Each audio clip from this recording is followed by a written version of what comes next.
In the vast lands of Africa, where the soil was rich and the skies stretched endlessly, Black African communities had lived for generations in close connection with the land. Villages were built from earth and wood, surrounded by fields where men worked with simple tools and women tended crops, livestock, and households.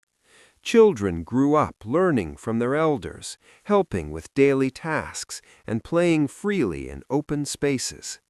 Life was demanding, but it was guided by tradition, cooperation, and a strong sense of belonging.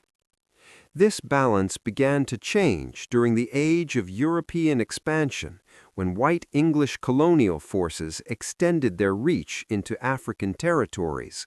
What first appeared as trade and supervision slowly transformed into control. English administrators and overseers imposed new systems of labor, taxation, and authority. Black African men were ordered to work longer hours, repairing roads, maintaining carts, transporting goods, and cultivating land that no longer served their own communities. Under this system, daily life grew harsher. Labor was no longer shared for the benefit of the village, but enforced under constant observation. Men returned home exhausted, their hands rough and their bodies worn. Women carried the burden of sustaining families with fewer resources, while also supporting the labor demands placed on their households.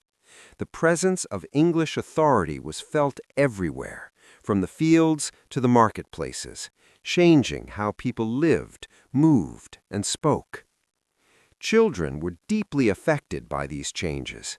Many were drawn into work at an early age, assisting their parents by carrying water, collecting materials, or tending animals. Even when they played, caution replaced joy. Parents watched closely, trying to preserve their children's sense of identity and safety in a world that was becoming increasingly restrictive.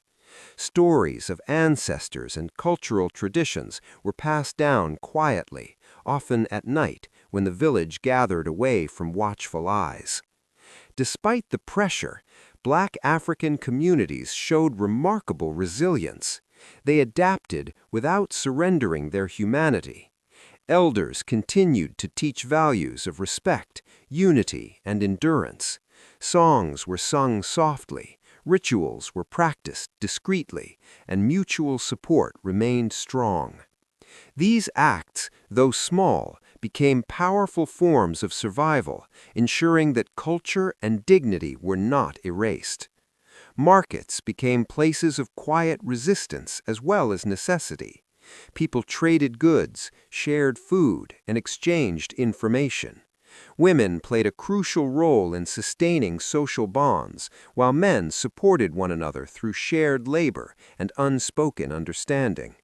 Even under foreign control, community life persisted, shaped by cooperation rather than domination.